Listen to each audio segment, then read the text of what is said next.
Madison Square Garden was sold out and packed with screaming fans on Friday night, but it wasn't for a Grammy-winning artist or a New York sports team. It was a group of intrepid heroes who have taken over the world of Dungeons and Dragons. Dimension 20, a group of D&D players who specialize in monster slaying and absurd improv on the streaming service Dropout, took MSG by storm for their first major live show, Gauntlet at the Garden. Led by their dungeon master Brennan Lee Mulligan, the Dimension 20 crew, made up of Zach Oyama, Emily Axford, Lou Wilson, Brian Murphy, Ally Beardsley, and Siobhan Thompson, revisited their popular NYC-inspired Unsleeping City campaign.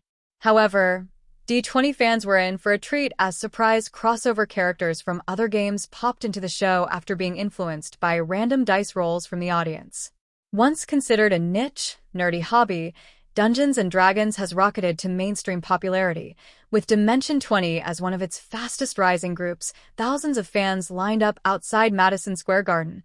Onlookers may have thought it was for a Knicks game or sold-out pop concert if it weren't for the many cosplayers dressed up as their favorite D20 characters. Once inside, the Gauntlet at the Garden was far from a normal D20 show. The stars sat in the center of the floor, illuminated by blue lights that would turn a glaring red during dangerous combat encounters. Blasts of fire or a shower of sparklers would erupt around them during climactic moments, and giant TV screens showed off-character animations when a character was introduced. As for the actual show, the D20 crew reprised their Unsleeping City characters from Season 1. Set in New York City with a magical sixth borough, the Unsleeping City party had to battle monsters that crossed over from other D20 campaigns.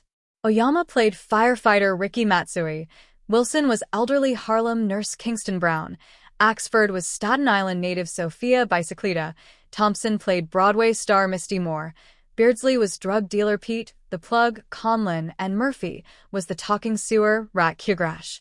Due to some multiverse-esque hijinks, 3 otherworldly creatures invaded New York City in Gauntlet at the Garden, including the dragon Principal Calvaxis from Fantasy High, the Sugar Plum Fairy from Crown of Candy, and the robotic Junk Mother from Starstruck Odyssey. After introducing their characters and learning about their mission from the Gramercy Occult Society, the D20 heroes turned the reins to the audience. Using their phones, fans rolled a virtual 20-sided die to bring an ally or enemy into the show. After 2 dismal rolls that introduced the divorced elf Gilear Faith from Fantasy Highs and the sugary villain Calroy Crulla from Crown of Candy, Mulligan gave the audience advantage, a D&D mechanic that lets you roll 2 dice and use the higher number, which resulted in a natural 20, the highest roll on a 20-sided die. That brought in 2 characters, Plug Strut, an elderly salesman from Starstruck Odyssey, and Ada Aguafort, a half-phoenix wizard from Fantasy High. Alternating between improvisational scenes and action-packed combat, the Unsleeping City gang defeated the monsters one by one in various ways. They fought the Sugar Plum Fairy at a performance of The Nutcracker at Lincoln Center, then charmed their way past the Junk Mother, who took up residence at Freshgills Park in Staten Island. During particularly crucial moments, Mulligan had the cast members toss their dice in the Box of Doom, an imposing, skull-shaped box that had its own camera ready to give a victorious or disastrous roll a close-up.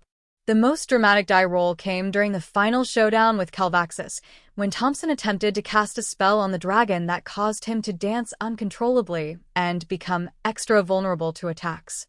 Mulligan brought out a comically large, 20-sided die to roll on the floor, and after an anticlimactic miss that the audience voted to be re-rolled, the heroes were triumphant and stunned the dancing dragon.